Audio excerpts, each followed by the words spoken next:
Assalamualaikum warahmatullahi wabarakatuh. Alhamdulillahi rabbil alamin. Wassalatu wassalamu ala ashrafil mursalin. Nabiyyina wa maulana Muhammadin wa ala alihi wa sahbihi ajma'in. Wa ashhadu an la ilaha illallah wahdahu la syarikalah. Wa ashhadu anna Muhammadan abduhu wa rasuluh. Sallallahu alaihi wa ala alihi wa sahbihi wa sallama tasliman katsira. Thumma amma ba'd. Alhamdulillah, kembali kita melanjutkan pelajaran rutin kita membaca buku Pasar Muslim dan Dunia Makelar. Insya Allah di kesempatan kali ini kita akan membaca beberapa pelanggaran di pasar. Pelanggaran yang pertama adalah al-ihtikar, menimbun barang. Yang ini bisa mempengaruhi stabilitas harga yang ada di pasar. Bagi Anda yang memiliki bukunya, silahkan dibuka mulai halaman 204. Ya. Baik, kita coba baca. Secara prinsip dalam Islam, pasar bersifat bebas. Pasar bersifat bebas. Dalam arti, tidak boleh ada intervensi dari pihak manapun. Saya katakan ini sebagai bagian dari prinsip, karena seperti yang kita tahu, Nabi SAW sampai melarang ada orang kota menjualkan barang milik orang desa. Yang itu bisa mempengaruhi kondisi harga yang ada di pasar. Bahkan ada sebagian ulama yang melarang pemerintah sekalipun tidak boleh menetapkan harga yang ada di pasar. Ya, tentang bab masalah tas'ir sebagaimana yang sudah kita bahas. Sehingga beberapa poin itu, kalau kita kerucutkan, kembali kepada satu prinsip bahwa pada asalnya pasar itu bersifat bebas. Bebas dalam arti biarkan itu terjadi secara normal. Tidak boleh ada intervensi dari pihak manapun. Nah, kemudian terlepas dari adanya perbedaan pendapat ulama tentang bolehkah pemerintah menetapkan harga di angka tertentu untuk harga tertinggi atau harga terendah, head ya. Kemudian juga masalah keberadaan ada orang menjualkan barang milik orang lain ketika berada di pasar. Insya Allah ini akan kita bahas lebih detail. Karena persyaratan sahnya sebuah transaksi adalah keridhaan kedua belah pihak yang bertransaksi. Kebebasan tersebut bukan berarti tanpa batas, tanpa adanya aturan dalam bertransaksi, namun harus tetap ada kontrol dari pihak negara. Nah, fungsi kontrol itu ditentukan oleh HET, harga eceran tertinggi, disebabkan karena di situ adalah barang yang menjadi kebutuhan pokok. Dalam bentuk hisbah, yaitu pengontrol atau pengawasan, yang bertugas mengawasi pasar dari kemungkinan terjadinya kezaliman dan transaksi yang diharamkan. Baik. Dan nanti kita akan bahas tentang posisi pemerintah terhadap pasar. Di situ ada fungsi regulasi, fungsi edukasi, dan diantaranya juga adalah fungsi pengontrol. Insya Allah nanti kita akan bahas itu.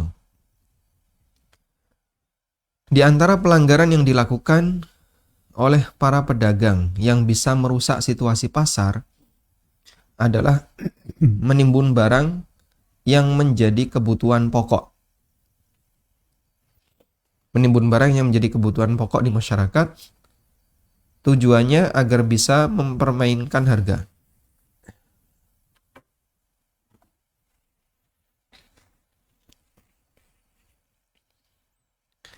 Sehingga menyusahkan masyarakat.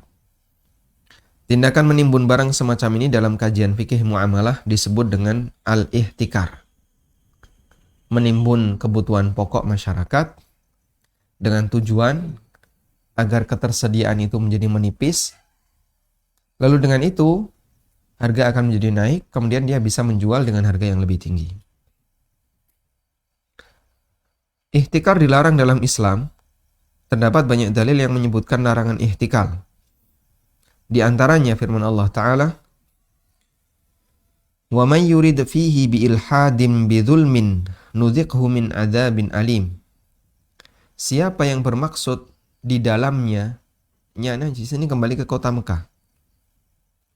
Ya. Kota Mekah.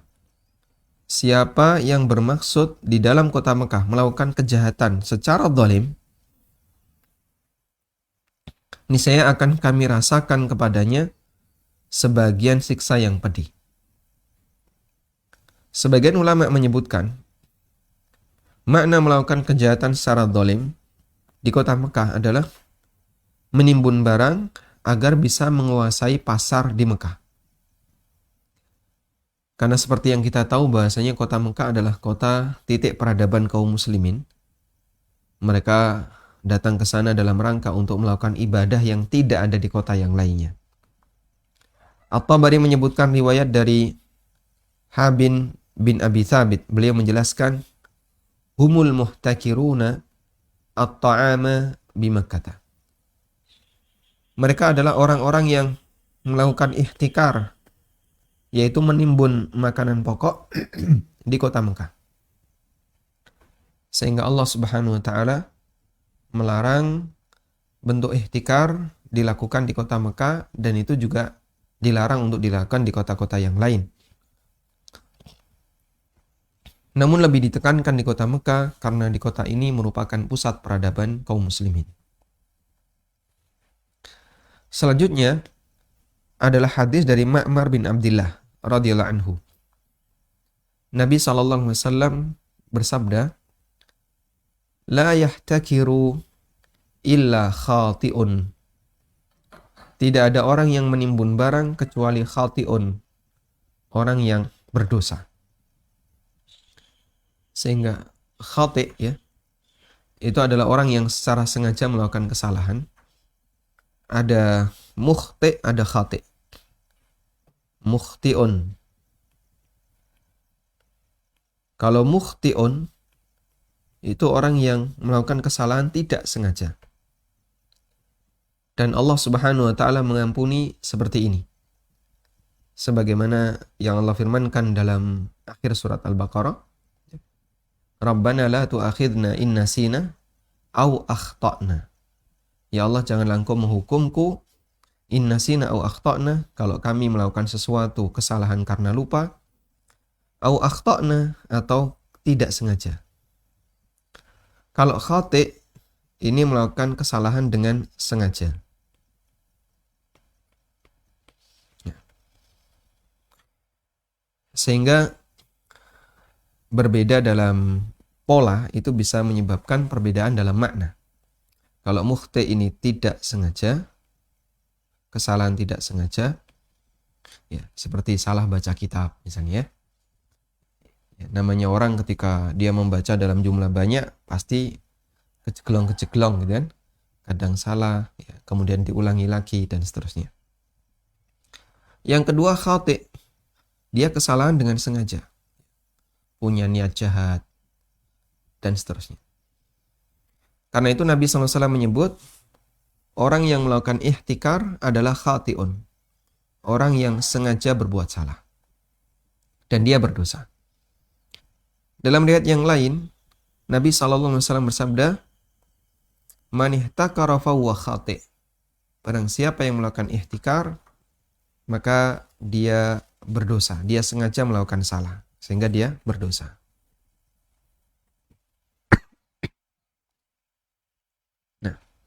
Hadis riwayat Muslim. Kemudian dalil yang ketiga adalah hadis dari Ma'qil bin Yasar radhiyallahu anhu. Nabi SAW bersabda, "Man dakhala fi syai'in min as'aril muslimin liyughliyahu alaihim fa inna haqqan 'ala Allahi ay yuq'idahu bi'udmin minan nari yaumal qiyamah." Siapa yang ikut campur dalam menentukan harga di tengah kaum muslimin, liyughliyahu, agar menjadi mahal, agar menjadi mahal alaihim bagi mereka. Fa inna haqqan 'ala Allahi ayyuqidahu bi'uzmin minan nari yaumal qiyamah. Maka Allah akan mendudukkan di tempat yang besar di hari kiamat. Ini ada yang kurang di sini. Di tempat yang besar di neraka, minan nar, di neraka. Di sini ada yang kurang, di neraka. Bagi jamaah yang punya bukunya bisa dikoreksi. Barang siapa yang dia ikut campur dalam menentukan harga di tengah kaum muslimin agar menjadi mahal bagi mereka, maka Allah akan mendudukkan di tempat yang besar di neraka di hari kiamat. Dan masih ada beberapa dalil dari hadis, hanya saja kebanyakan statusnya dinilai dhaif oleh sebagian ulama, sehingga kita tidak angkat di sini. Namun 3 hadis di atas sudah sangat mencukupi untuk menyimpulkan bahwa ihtikar termasuk di antara perbuatan yang terlarang karena ihtikar berpotensi mendolimi kaum muslimin. Ihtikar berpotensi mendolimi kaum muslimin. Seperti yang bisa kita saksikan. Selanjutnya, apakah semua ihtikar itu dilarang? Adakah bentuk ihtikar yang diperbolehkan?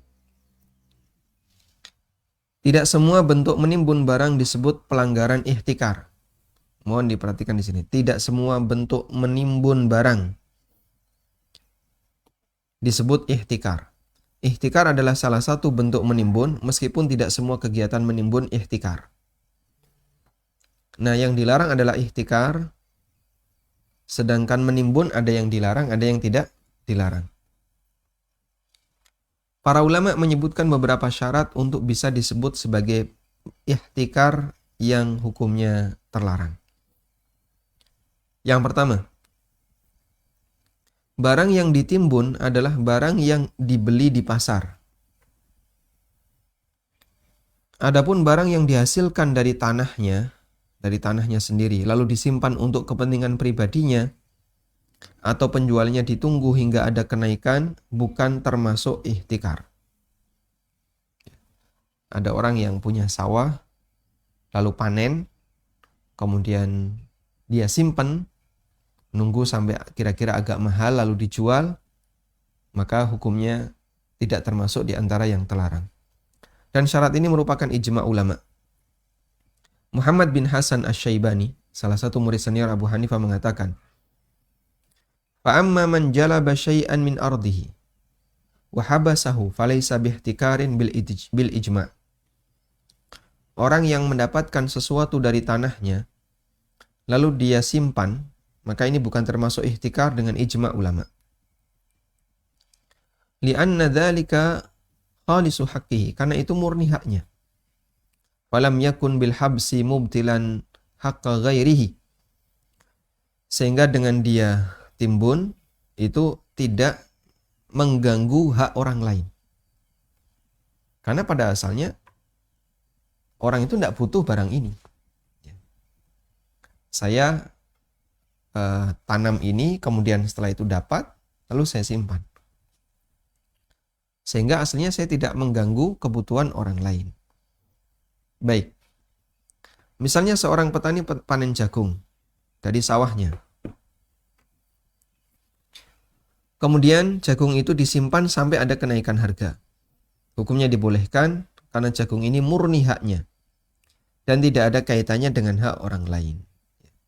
Beda kalau sudah dilepas di pasar, semua orang punya hak yang sama.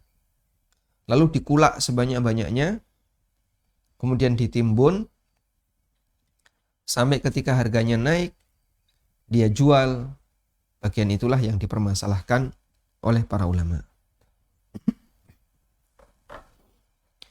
Yang kedua, barang itu dibeli ketika harga mulai naik. Jika barang itu dibeli ketika harga masih murah, karena ketersediaan di pasar masih banyak, bukan termasuk ihtikar. Ketika barang itu sudah mulai naik, kemudian dia borong, lalu dia timbun, nah ini masuk kategori ihtikar. Tapi kalau masih banyak, murah, lalu orang beli banyak gitu ya, Dan ketika dia beli banyak, itu tidak mempengaruhi ketersediaan barang di masyarakat, maka ini bukan termasuk ihtikar. Al-Baji dalam Al-Muntaqa, beliau ulama Malikiyah, mengatakan, wa yata'allaqul man'u biman yashtari fi waqtil ghala. Larangan itu berlaku untuk orang yang membeli fi waqtil ghala saat harga barang mulai naik. Aktsara min miqdari qutihi, melebihi dari kebutuhan pokok makanannya. Sehingga saat harga mulai naik, dia kumpulin sebanyak-banyaknya untuk dia timbun. Yang seperti ini tidak diperbolehkan. Dan inilah makna perkataan Hanafiyah dan yang lainnya bahwa ihtikar terlarang ketika menyusahkan masyarakat. Dan itu terjadi jika dilakukan saat harga barang mulai mahal. Karena itu jika orang beli saat harga masih murah dan ketersediaan bahan makanan masih melimpah, bukan termasuk ihtikar yang terlarang. Atau tidak mempengaruhi kondisi pasar. Jadi dia beli banyak pun harga tetap sama. Itu bukan termasuk ihtikar yang terlarang. Karena ketersediaan masih melimpah. Nah, kita bisa saksikan ya, seperti Bulog ya, yang dia menyimpan beras sebelum dia lepas ke pasar. Dia tarik dari para petani, dikulak, lalu disimpan terlebih dahulu. Tapi ketersediaan beras di masyarakat masih sangat banyak. Sehingga, Masya Allah, meskipun sudah disimpan, masyarakat tidak kemudian kekurangan beras. Sehingga insya Allah bentuk menyimpan semacam ini bukan termasuk ihtikar yang terlarang. Dan begini jamaah ya. Seperti inilah bagaimana cara Allah Subhanahu wa Ta'ala mengatur rizki para hamba. Pada waktu terjadinya ketegangan di antara manusia sejagat ya, dengan adanya perang dunia 1, 2, dan seterusnya, makanan itu langka di masyarakat. Dulu, wilayah Jogja yang hijau itu banyak sekali. Karena Jogja masih termasuk kota yang sepi. Sehingga Sleman ke utara jarang ada perumahan, jarang ada penghuni. Di sana-sana masih banyak yang hijau, hamparan sawah yang luas sekali. Sekarang sawah itu sudah ditanami dengan beton. Dan banyak orang yang bangun perumahan di banyak titik. Dalam satu deret ya, ada 4 perumahan. Ini ada sekian perumahan. Padahal dulu itu semuanya sawah. Dari situlah muncul kekhawatiran manusia. Nanti kalau begini terus, kita makan apa? Akhirnya mereka punya pikiran manusia harus dibatasi. Sehingga apa yang dilakukan? Yang dilakukan adalah membunuh janin. Dilakukanlah KB, bukan membunuh janin ya. Dilakukanlah pembatasan jumlah anak. KB dan seterusnya. Itu ketakutan orang. Di masa mendatang nanti akan ada kelaparan disebabkan karena manusia rebutan makanan. Namun coba kita perhatikan, realitanya bagaimana? Tidak. Allah Subhanahu wa Ta'ala memberikan makanan yang demikian melimpah di saat banyak sawah yang diuruk jadi perumahan. Di saat banyak lahan hijau yang sudah berubah menjadi lahan kuning. Sehingga teori tadi jamaah, teori bahwasanya dengan semakin banyaknya manusia nanti bahan makanan akan menurun, kemudian manusia akan rebutan makanan, itu tidak berlaku. Salah satu di antara yang mencetuskan KB, siapa namanya? Pokoknya tokoh di masa silam ya. Itu kan dia melihat keterbatasan pangan sampai orang rebutan, sehingga direwangi perang ya. Perang antara Inggris dengan negara-negara yang lain, rebutan daerah jajahan dengan Jepang, Amerika dengan Jepang sekutu dengan Jepang dan seterusnya, rebutan daerah jajahan. Yang mereka perebutkan apa?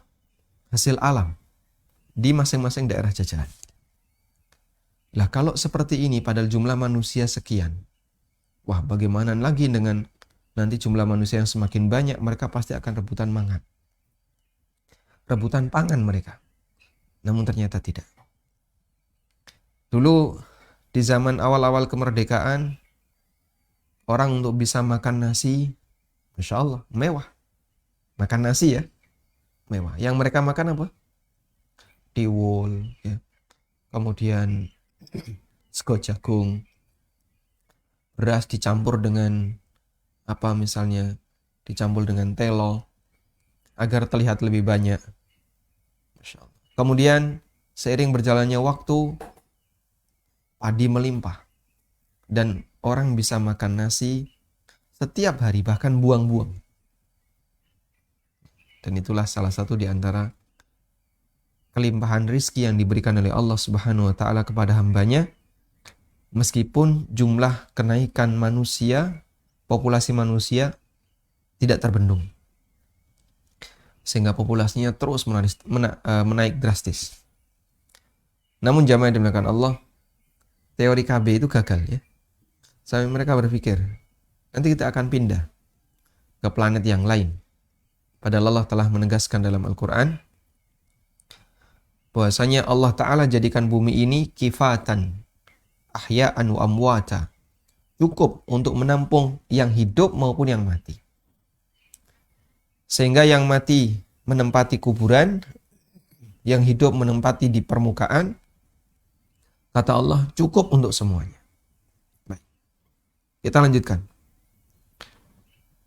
Kemudian syarat ihtikar yang ketiga, barang itu disimpan untuk diperdagangkan.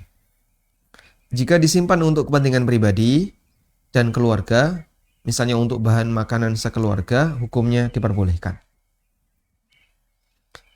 Umar bin Khattab radhiyallahu anhu menceritakan, kana Rasulullah sallallahu alaihi wasallam yahbisu nafaqata ahlihi sanatan. Rasulullah SAW menyimpan jatah makanan untuk nafkah keluarganya selama setahun. Sehingga selama setahun itu nggak belanja. Ini gandum untuk selama setahun. Padahal jumlah keluarga Nabi SAW itu banyak. Istri beliau ada sekian. Ya. Kemudian belum anak yang ikut ibunya. Anak gawan. Ya. Seperti Ummu Salamah, beliau punya beberapa anak. Ya. Ketika dinikahi oleh Rasulullah SAW, ikut ibunya.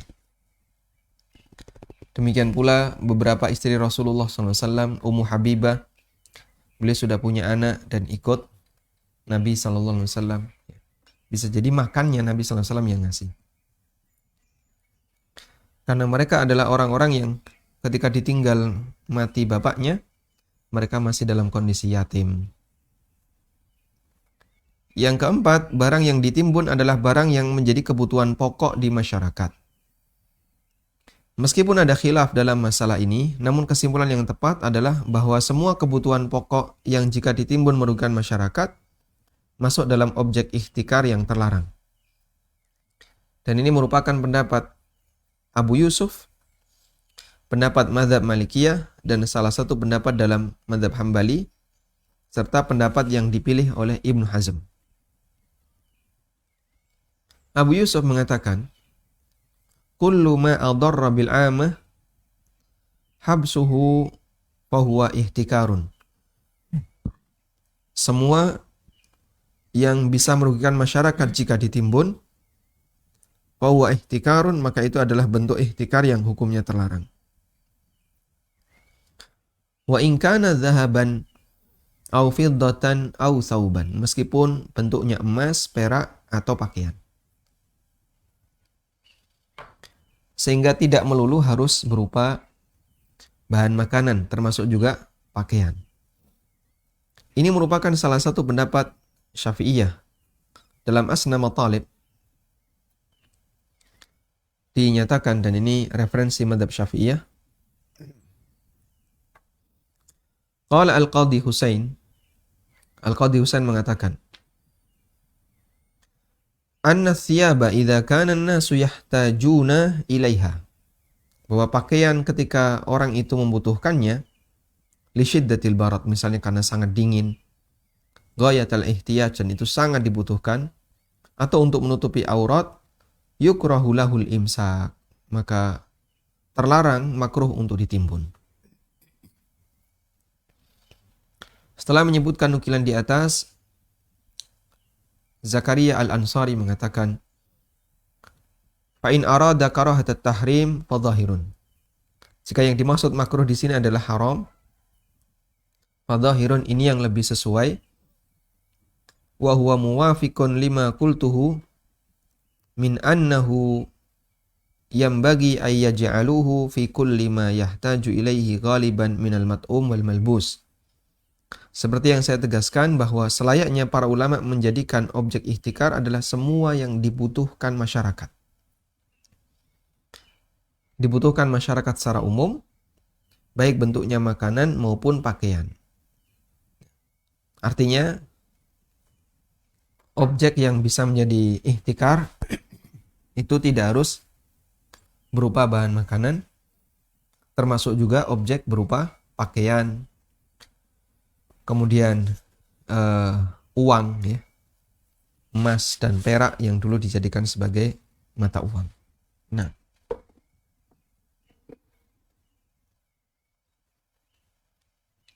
baik. Pendapat yang sama juga difatwakan oleh Lajnah Daimah. Para ulama yang duduk di Lajnah Daimah mengatakan tidak dibolehkan menimbun barang yang dibutuhkan oleh masyarakat banyak. Tindakan ini disebut ihtikar. Dan kebutuhan pokok masyarakat bisa jadi berbeda-beda antara satu waktu dengan waktu yang lain. Baik. Intinya, wallahu ta'ala alam, bahwa pelanggaran ihtikar adalah bentuk menimbun yang bisa menimbulkan, ya, bisa menimbun yang bisa menimbulkan kesusahan di masyarakat. Ya, menimbun dan menyusahkan masyarakat. Kalau sampai pada tingkatan ini, maka bentuk menimbun itu hukumnya ihtikar yang haram. Wallahu a'lam. Bismillah.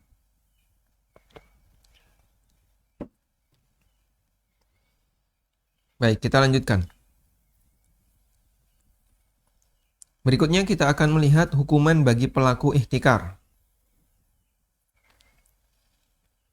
Ada hukum, ada hukuman. Dua hal yang berbeda. Ada hukum, ada hukuman. Ihtikar hukumnya haram, terlarang. Lalu bagaimana hukuman yang berlaku bagi pelaku ihtikar? Ada dosa yang dia ada hukumnya, tapi hukuman di dunianya tidak ada. Ada dosa yang ada hukumnya dan ada hukumannya di dunia. Dipahami ya?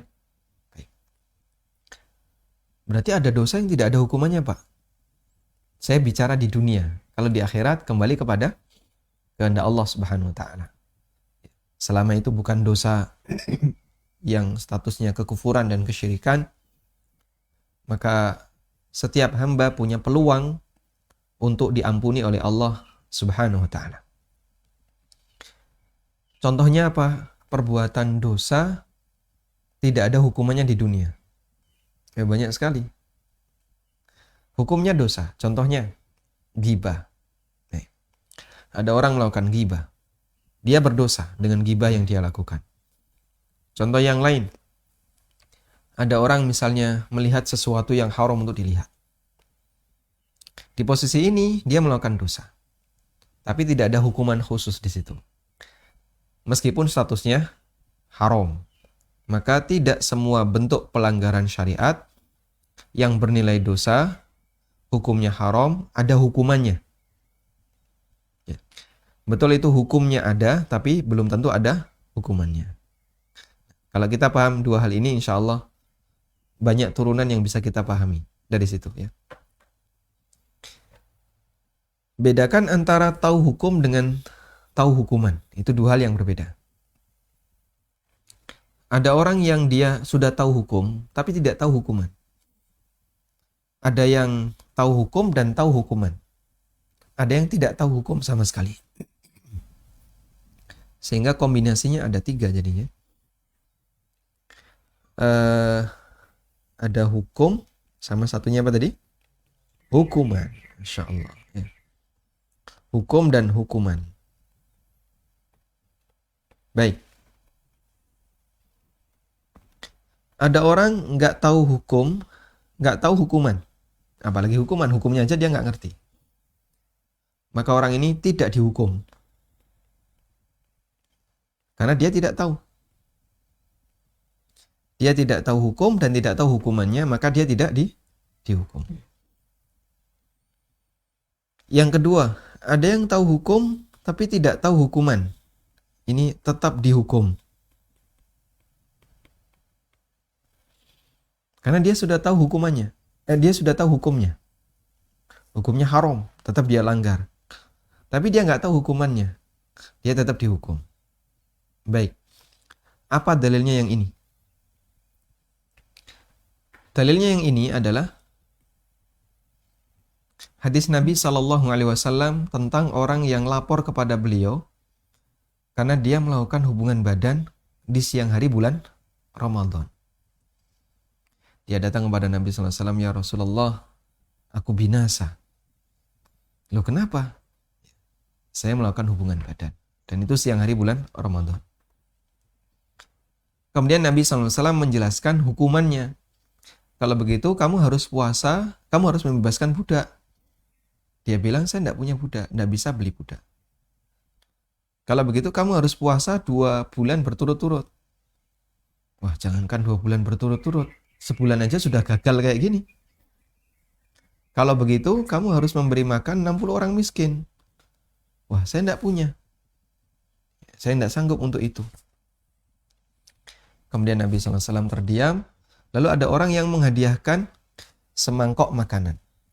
Diberikan kepada orang ini. Lalu Nabi SAW berpesan, berikan ini kepada orang yang miskin di sekitarmu. Dia bilang apa? Ya Rasulullah, di antara 2 lembah ini, di antara 2 bukit ini, tidak ada orang yang lebih miskin dibandingkan saya. Ya udah kau makan sama istrimu. Baik. Dan itu kejadiannya adalah orang tahu hukum, dia tahu kalau itu terlarang. Makanya dia lapor kepada Nabi SAW kalau dia binasa. Tapi dia tidak tahu hukuman. Sehingga bedakan 2 ini, antara tahu hukum dengan hukuman. Yang ketiga, tahu hukum dan tahu hukuman. Ini jelas dihukum. Ini jelas dihukum.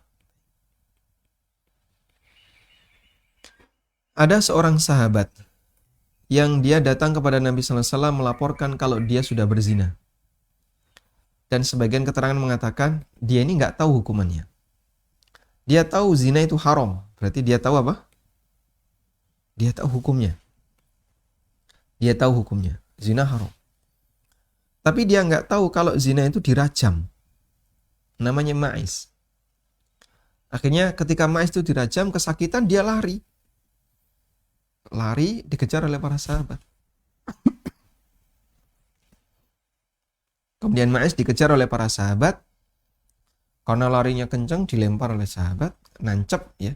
Dilempar dengan tulang, nancep di badannya, mati. Sehingga dia tahu hukum tapi tidak tahu hukuman.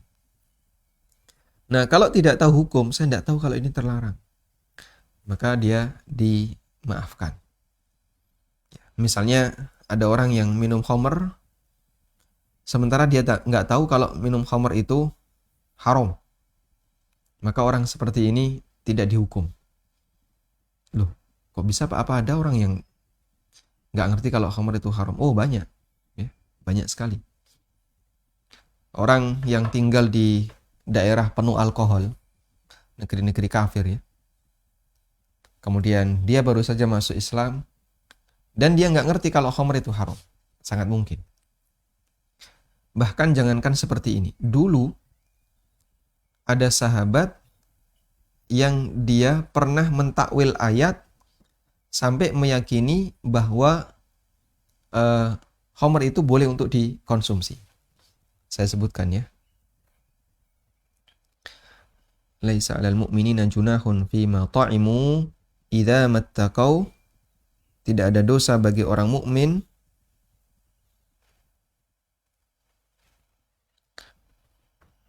ada di surat Al-Maidah ayat 93. Laisa 'alal ladzina amanu wa 'amilus solihati junahun fima ta'imu idza mattaqaw wa amanu wa 'amilus solihat.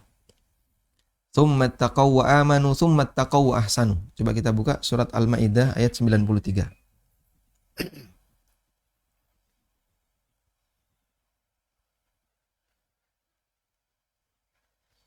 Al-Maidah 93.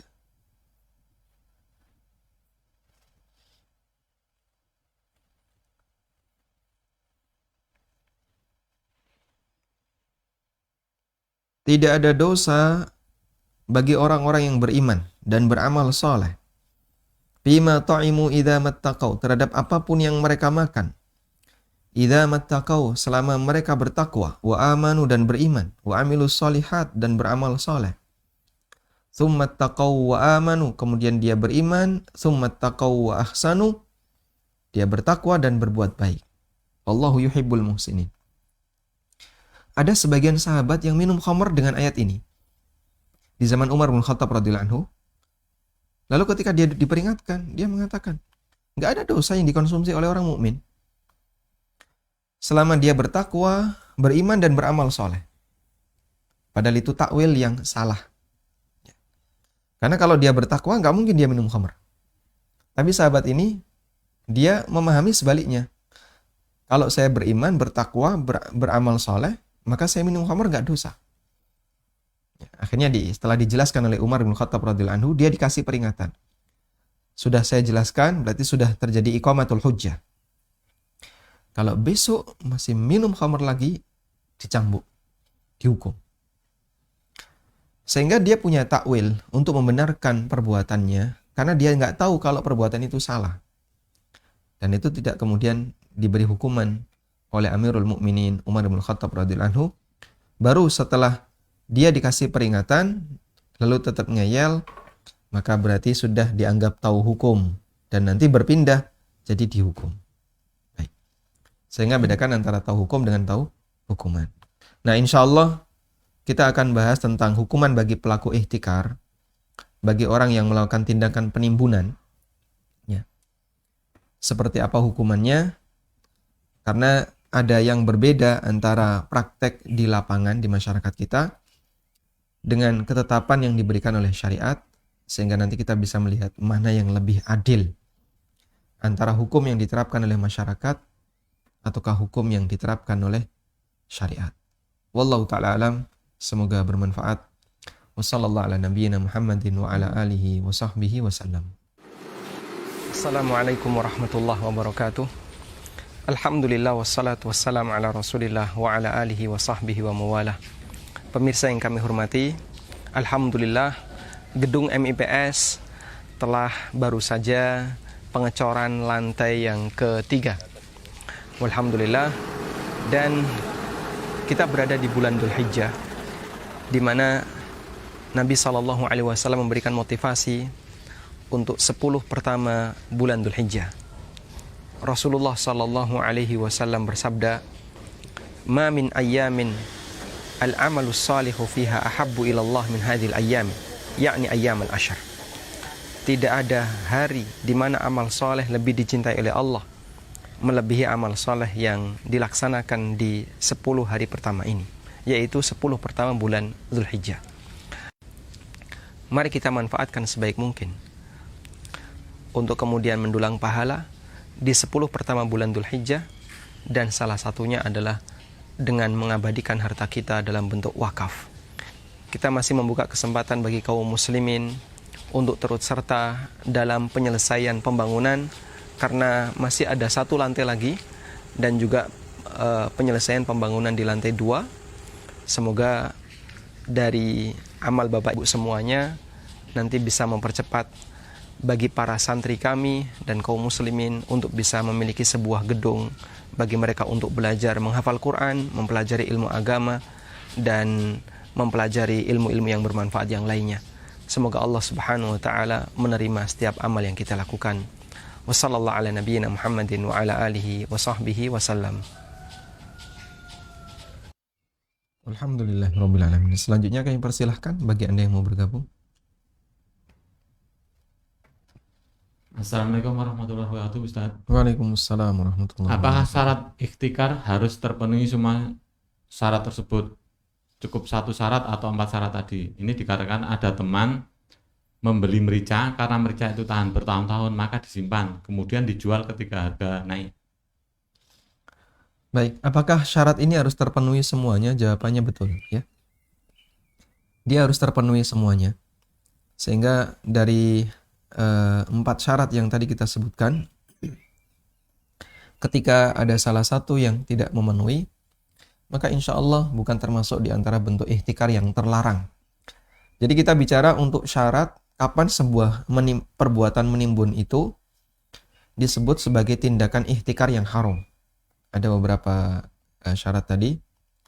Kalau kemudian ada salah satu yang dia tidak terpenuhi, misalnya itu berasal dari ladangnya sendiri, atau ya itu bukan kebutuhan pokok, seperti bumbu itu saya kira bukan termasuk kebutuhan pokok ya.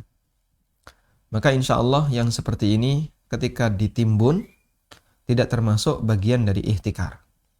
Atau dia kebutuhan pokok tapi dari hasil ladangnya sendiri.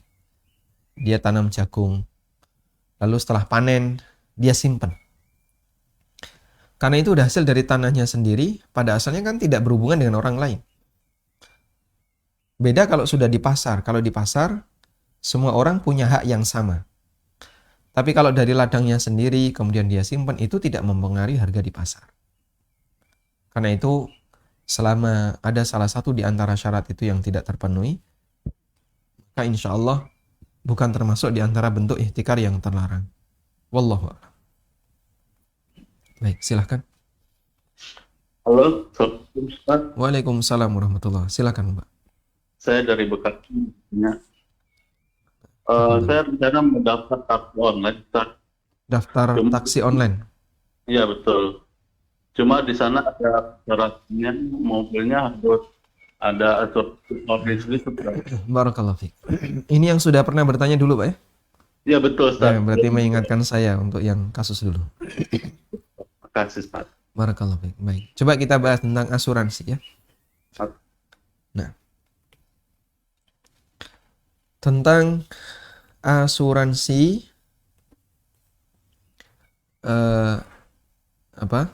untuk taksi online. Baik. Jadi begini jamaah ya. Kita sepakat asuransi ini dibangun di atas prinsip gharar. Karena asuransi yang ada pada taksi online itu kan asuransi pihak ketiga. Sehingga di situ ada 3 pihak, driver, kemudian perusahaan, saya sebut aja PT Taksi Online, lalu pihak yang ketiga adalah perusahaan asuransi.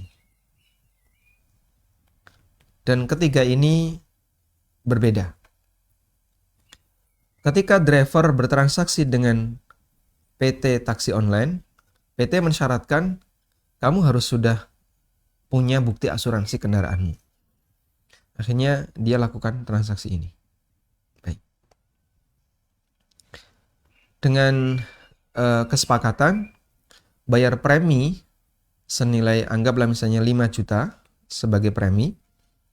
Lalu dia mendapatkan, saya kasih nomor 1. Apa yang dia dapatkan dari nomor 1 ini? Yang dia dapatkan adalah jaminan. Jaminan semua resiko, all risk. Semua resiko akan ditanggung oleh perusahaan asuransi itu. Baik. Baru setelah dia mengikuti asuransi ini, maka akan diterima, si driver ini akan diterima untuk bisa bergabung dalam kegiatan taksi online. Sudah? Pertama, yang perlu kita pahami dari kasus seperti ini. Satu ya, akad yang sah tidak menjadi batal. Akad yang sah tidak menjadi batal disebabkan ada salah satu syarat. Ada salah satu syarat yang batil. Akad yang sah tidak menjadi batal disebabkan karena ada salah satu syarat yang batil. Bedakan antara akad dengan syarat akad. Syarat itu pelengkap akad. Kalau akadnya bisa jadi sah, tapi syaratnya misalnya ada yang batil. Maka keberadaan syarat yang batil itu tidak menyebabkan akad menjadi batal. Kecuali jika syarat batil itu bertentangan dengan konsekuensi akad. Nah, kalau ini akadnya jadi batal. Karena konsekuensinya jadi tidak berlaku. Contohnya gimana syarat yang bertentangan dengan konsekuensi akad? Contoh, saya mau jual rumah saya ke kamu, tapi dengan syarat saya diizinkan untuk menempatinya sampai mati. Nah, setelah saya mati, nanti anak saya boleh menempatinya sampai mati pula. Baru setelah itu boleh kamu miliki. Loh, kayak gini nggak bisa. Loh, kenapa nggak bisa? Kan saya berhak untuk mengajukan syarat. Tapi syarat kamu itu bertentangan dengan konsekuensi akad. Kok bisa? Namanya akad jual beli itu terjadinya perpindahan apa? Hak milik. Berarti kalau kau sudah jual rumahmu, rumah itu sudah bukan lagi milikmu.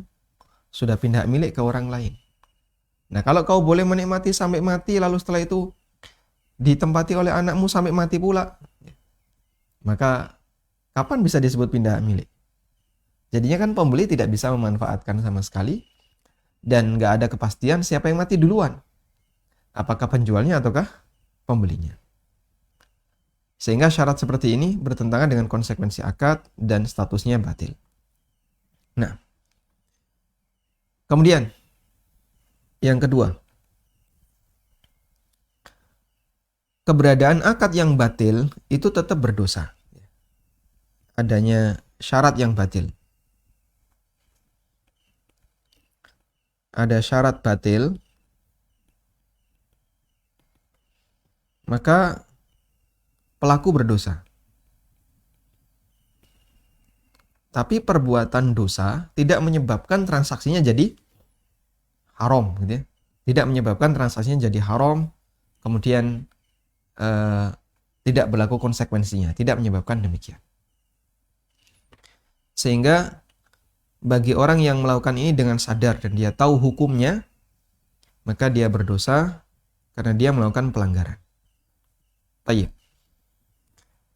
Sementara bagi pihak yang dia sebenarnya menolak dan dia berusaha untuk menghindarinya, namun tidak ada kuasa, wallahu ta'ala alam, insya Allah dia tidak berdosa. Baik. Dalil dari dua hal ini adalah hadis Barirah. Dalil dari dua hal ini adalah hadis Barirah. Baik. Kalau Anda misalnya menemukan pendapat yang lain, silahkan.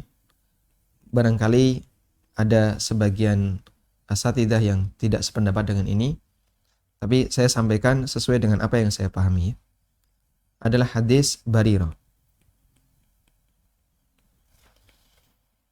Hadis Barirah, ceritanya, seorang budak yang bernama Barirah, budak perempuan, datang kepada Aisyah radhiyallahu anha. Hadisnya riwayat Bukhari. Dia mengatakan, wahai Aisyah, tuanku melakukan akad kitabah denganku. Akad kitabah itu akad pembebasan budak jika si budak bisa membayar senilai uang tertentu. Sehingga tuannya menyampaikan kepada si budak, kalau kamu bisa membayar senilai sekian juta, kamu bebas, kamu merdeka. Nah, akad seperti ini disebut dengan akad kitabah. Dan status sang budak disebut dengan budak mukatab. Akadnya disebut akad kitabah, budaknya disebut budak mukatab. Ya. Dan nilai itu adalah nilai, baik, kita kecilin dulu. Nah. Nilai itu adalah 9 ukiyah. Si budaknya dijanjikan oleh tuannya, kalau kamu bisa membayar senilai 9 ukiyah, maka kamu nanti bebas. Akhirnya Barirah mendatangi Aisyah radhiyallahu anha. Minta bantuan kepada Aisyah agar dia bisa membayar senilai 9 ukiyah ini ke tuannya. Lalu Aisyah mengatakan kepada Barirah, sampaikan kepada tuanmu, kalau saya akan beli kamu senilai 9 ukiyah lalu saya merdekakan, hak walakku jadi milikku. Hak walakmu jadi milikku. Jadi ada hak walak. Hak walak. Hak walak itu apa, Pak? Kurang lebih seperti ini ya. Hak penisbatan budak kepada orang yang memerdekakan. Sehingga misalnya, jika Aisyah memerdekakan Barirah, maka nanti dalam namanya akan selalu disebut Barirah mantan budak Aisyah. Dan nanti Barirah boleh bernisbah dengan nisbahnya Aisyah. Aisyah ini dari Bani, misalnya dari Abu Bakar dari Bani Tamim ya.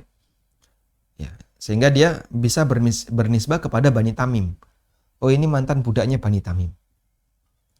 Dan semakin banyak mantan budak yang bernisbah kepada bani tertentu, itu menjadi kebanggaan. Berarti bani ini adalah bani yang apa? Royal. Baik hati, banyak membebaskan budak. Jadi kebanggaan. Di samping itu, jika sang budak ini meninggal dan dia tidak punya ahli waris, maka seluruh warisan nanti akan dimiliki oleh mantan tuannya yang membebaskannya. Ya. Maka hak wala ini di masa silam jadi rebutan. Oh, ini penting. Ini penting. Baik. Lalu tuannya menolak. Doh, enggak bisa. Karena kalau Barirah itu yang bayar 9 ukiyah, nanti yang membebaskan tetap tuan awalnya. Jadi anggaplah misalnya itu adalah si A, lalu di sini ada Barirah, di sini ada Aisyah radhiyallahu anha. Nah, di situ tuannya menolak. Kalau Aisyah minta hak walak Barirah dikembalikan ke Aisyah. Nggak bisa. Pengennya si A hak walaknya tetap kembali ke si A. Karena biar si A yang membebaskan Barirah. Dengan cara si Barirah ini membayar senilai 9 ukiyah. Nah, bukan dibeli oleh Aisyah. Dipahami ya? Kalau Barirah sendiri yang bayar, bukan dibeli oleh Aisyah, maka Barirah merdeka dan hak walaknya jadi milik si A. Tapi kalau Barirah dibeli oleh Aisyah, dibayar senilai 9 ukiyah, kemudian dimerdekakan oleh Aisyah, maka hak walaknya jadi milik Aisyah. Rebutan hak walak. Terdengar oleh Nabi SAW, lalu beliau SAW berceramah. Dan beliau sampaikan kepada Aisyah radhiyallahu anha, "Khudhiha washtariti lahumul wala' fa innal wala'a liman a'taqa." Silahkan kau beli Barirah dan terima saja. Terima saja itu kesepakatan ada hak wala. Karena hak wala itu tetap jadi hak milik yang memerdekakan, yaitu Aisyah radhiyallahu anha. Kemudian Nabi SAW pada satu kesempatan beliau berkhutbah, beliau menyampaikan peringatan ini. Ada sebagian orang yang dia fama balu aqwamin yashtarituna syuruta laisa fi kitabillah. Kenapa ada orang yang dia menyampaikan sebuah kesepakatan akad yang itu bertentangan dengan kitabullah? Man ishtarata syartan laisa fi kitabillahi fahuwa batil. Siapa yang membuat kesepakatan yang tidak ada dalam kitab, yang bertentangan dengan kitabullah, maka itu batil. Wa in kana mi'ata syartin, meskipun jumlahnya 100 kesepakatan. Ada 100 klausul. Tapi selagi itu bertentangan dengan kitabullah, maka itu batil. Kemudian Rasulullah SAW mengatakan, innamal wala'u liman a'taqa. Yang namanya hak wala itu adalah hak bagi orang yang memerdekakan. Tapi kita perhatikan pernyataan Nabi SAW. Khudhiha washtariti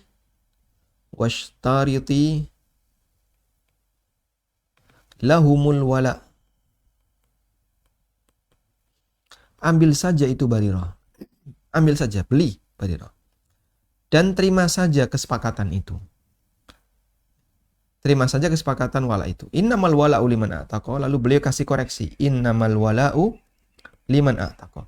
Karena yang namanya hak wala itu haknya orang yang memerdekakan. Artinya percuma saja syarat itu tidak berlaku. Baik. Sehingga dohirnya di sini Aisyah dibela oleh Nabi SAW. Berarti dia tidak berdosa. Beliau tidak berdosa, radhiyallahu anha. Sementara si A dimarahi oleh Rasulullah SAW dalam khutbah, meskipun tidak nyebut nama. Yang disebut dia telah membuat kesepakatan yang bertentangan dengan kitabullah. Baik. Sehingga ini menunjukkan bahwasanya akad itu tetap berlangsung, meskipun ada kesepakatan yang bertentangan dengan kitabullah. Ada kesepakatan yang batil. Maka akad tetap sah, sekalipun ada kesepakatan yang batil. Tapi orang yang melakukan kesepakatan yang batil itu berdosa. Sudah? Sehingga dari sini ketika orang itu terlibat dalam akad dengan pihak taksi online, ini si driver akad dengan pihak taksi online, tidak berdosa. Tidak berdosa dan akadnya akad yang sah. Yang menjadi masalah adalah pada saat si driver ini melakukan akad dengan pihak asuransi. Nah, di sini ada masalah. Ya, Anda melakukan pelanggaran di sini. Berdosa karena melakukan akad gharar. Namun akad Anda dengan pihak taksi online tidak batal disebabkan karena keberadaan akad gharar dengan pihak ketiga ini.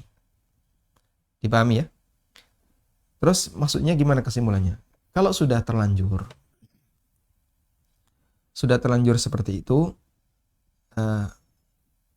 kita atau Anda tidak kami sarankan, berarti kami batalkan dengan taksi online ini. Langsung, istilahnya apa kalau resign di taksi online? Langsung nonaktif gitu ya. Aplikasinya nggak pernah diaktifkan. Atau bagaimana? Jawabannya nggak perlu. Tetap lanjutkan taksi online. Akad Anda dengan pihak taksi online tetap sah. Nah, selanjutnya, akad Anda dengan pihak asuransi, Anda hanya berhak mengklaim senilai premi. Sehingga biar tidak mendolimi, maka klaim senilai premi.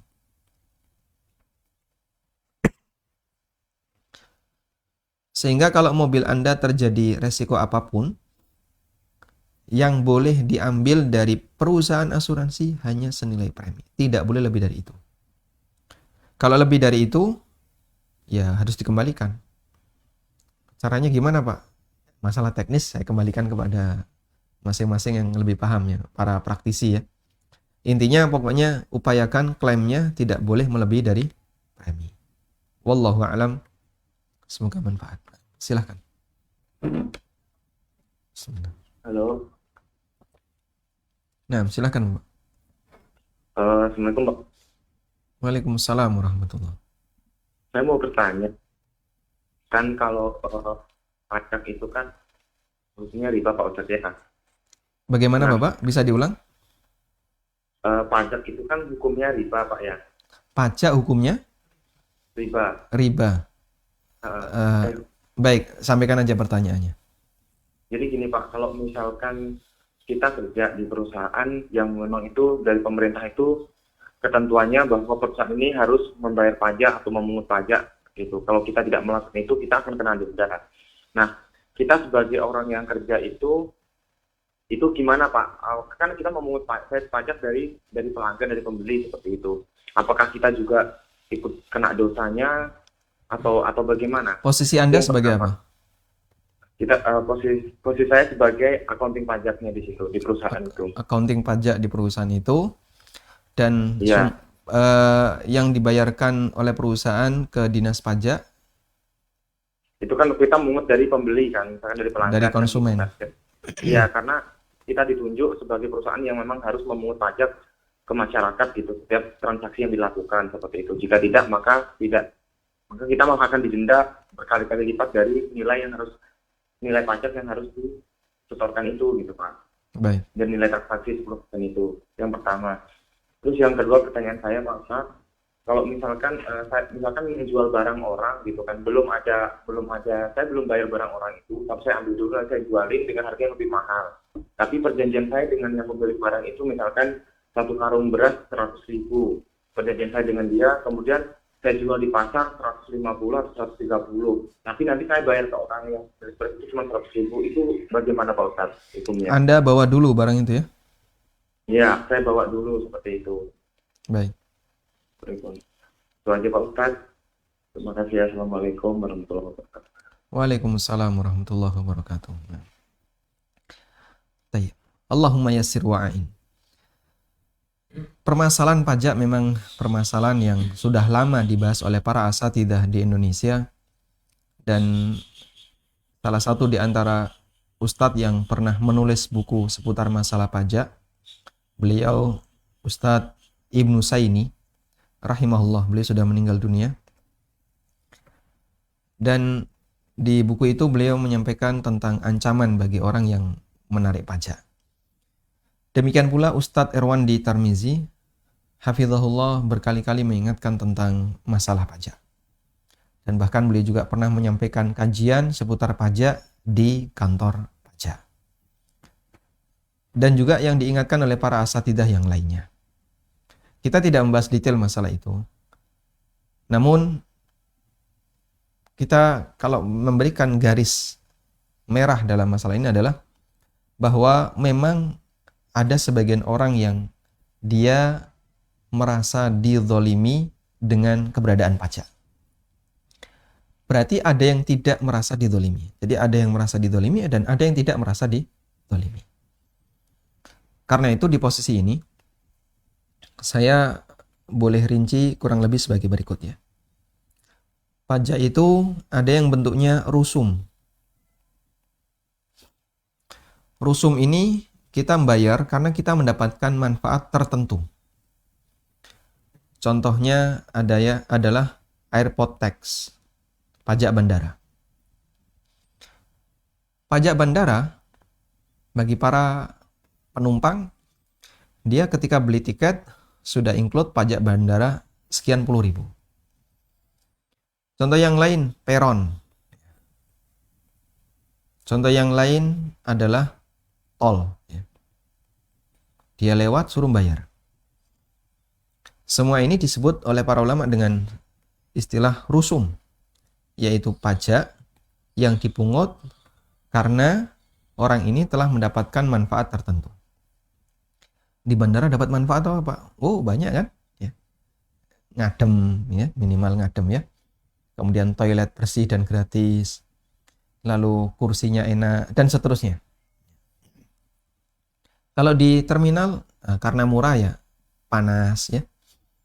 Kemudian jalannya jauh, berdebu, tapi murah kan, cuma 500 perak. Baik, intinya yang seperti ini disebut rusum dan ini diperbolehkan. Diperbolehkan sehingga negara boleh menyediakan satu fasilitas untuk umum, tapi siapa yang menggunakannya bayar. Karena orang ini berarti mendapatkan layanan yang lebih. Dulu jembatan Suramadu ya, yang menghubungkan antara Surabaya dengan Madura, dulu berbayar. Saya waktu melintas berbayar itu kurang lebih 30.000. Mobil ya. Motor 10.000. Pokoknya berbayar intinya. Sekarang kemudian digratiskan. Dan itu masuk kategori rusum. Karena dalam tahap awal Mungkin pemerintah butuh biaya tambahan untuk menutupi nilai dari yang dikeluarkan ketika pembangunan fasilitas tersebut. Yang kedua adalah mukus. Mukus, bentuk jamak dari kata maksun, itu adalah tarikan yang diambil dari kaum muslimin disebabkan karena orang muslim itu punya harta. Disebabkan karena dia punya harta. Nah, bentuk seperti inilah yang diperingatkan oleh Rasulullah SAW, la yadkhulul jannata sahibu maksin. Orang yang menarik mukus nggak masuk surga. Ada seorang wanita yang dia dirajam di zaman Nabi SAW karena berzina. Dalam kondisi hamil. Nabi SAW minta sampai anakmu lahir. Balik lagi dia, bawa gendong anaknya. Pulang dulu sampai anakmu disape. Dia datang ke hadapan Rasulullah SAW. Ya Rasulullah, setelah 2 tahun. Ya Rasulullah, ini lihat. Bayi saya sudah bisa makan. Bayinya dikasih roti. Lihat, bayi saya sudah bisa makan. Rajam saya Rasulullah. Berkali-kali dia datang kepada Nabi SAW. Minta untuk disucikan. Karena dia risih dengan dosa zinanya. Sampai akhirnya beliau pun dirajam. Anda bisa bayangkan. Seorang ibu dihukum dengan cara dirajam sambil melihat ada bayi di sana yang itu adalah anaknya yang akan dia tinggalkan. Sampai akhirnya beliau meninggal dunia. Rasulullah SAW mengatakan, laqad tabat taubatan. Lau kusimat ala ahli maksin, la kusimat. Dia telah bertaubat dengan satu taubat yang luar biasa. Andaikan taubatnya ini dipakai untuk nutupi dosa ahlu mukus, orang yang narik mukus, maka dosanya akan diampuni. Sudah? Ini sebagai gambaran ya. Kira-kira sebesar apa nilai perbuatan dosa orang yang narik mukus. Dan itulah yang diperingatkan oleh para asatidzah di Indonesia, karena yang namanya hidup tidak sekali, akan ada kehidupan yang kedua di mana semua bentuk kezaliman akan dipertanggungjawabkan di hadapan Allah Subhanahu wa taala. Baik. Nah, ini jadi molor ya. Terus bagaimana kalau ada perusahaan ya, yang dia masuk sebagai perusahaan yang kena pajak? Sehingga di sini ada konsumen beli plus bayar PPN. Nah, perlu dirinci di konsumen ini ya. Ada yang ridho. Ya sudahlah, enggak apa-apa, saya bayar. Kalau ridho kan selesai, berarti dia hibah untuk negara. Ada yang tidak ridho. Sehingga dia gerundel. Masa beli aja disuruh bayar? Uang saya sudah keluar uang, disuruh bayar. Tidak ridho. Sehingga status PPN yang disetorkan di sini adalah tarikan dari konsumen, dan ada sebagian konsumen yang ridho dan ada yang tidak ridho. Maka posisi Anda, jika Anda sebagai wajib pajak, kemudian Anda merasa kasihan dengan teman-teman yang narik pajak. Saya kena pajak berapa? 5 juta. Ya sudah, ini saya bayarkan 5 juta. Saya bayar 5 juta ini, niat saya sebagai hibah untuk negara. Sudah? Sukarela saya berikan 5 juta. Insya Allah dengan cara seperti itu mengurangi beban dosa sama muslim yang narik pajak. Cuman kan biasanya kalau nilai segitu mungkin masih ringan. Kalau sampai miliaran, kena pajak 7M, 8M, sekian puluh M. Kamu kalau nggak bisa bayar, rumah disita. Kalau nggak mau, penjara. Akhirnya usahanya tutup. Dan dia menahan diri, gimana? Saya tidak punya peluang apapun. Salah satu kawan disidang, dan dia kena sekian M, nggak ada peluang. Nggak ada cara lain selain harus bayar, tapi bisa dicicil. Baik. Nah, kalau seperti itu, jika sampai pada posisi tidak ridho, ya kembali kepada kasus mukus tadi. Kalau ridho, ini jadi hibah. Sudah? Terus PT-nya gimana statusnya? PT ini dititipi konsumen. status PT yang menerima PPN, yang saya pahami dia karena sudah dideklarasikan di awal, harga sekian plus PPN 10%, harga sekian plus PPN 10%. Berarti status dia adalah dititipi konsumen. Nah, kalau dititipi konsumen, harus dia serahkan semuanya ke negara. Itu titipan. Dia nggak boleh ambil. Sudah? Nah, masalah ridho dan tidaknya kembali kepada konsumen. Wallahu alam, itu yang saya pahami, dan mungkin nanti Anda bisa meminta perbandingan dari asatidzah yang lain terkait masalah ini. Dan sekali lagi ini termasuk di antara masalah yang cukup sensitif ya. Sementara kita hanya bisa sampaikan ya dari sisi pertimbangan dalil, dan kita berharap kepada Allah semoga Allah Subhanahu wa taala membukakan pintu keberkahan bagi kaum muslimin dan Allah taala mengampuni dosa-dosa yang dilakukan oleh kaum muslimin, sehingga kita semuanya bisa menghadap kepadanya dalam kondisi tidak bermasalah dengan masalah harta yang kita transaksikan. Wallahu alam wa sallallahu ala nabiyyina Muhammadin wa ala alihi wa sahbihi wa sallam wa akhiru da'wana anil hamdulillahi rabbil alamin. Wassalamualaikum warahmatullahi wabarakatuh.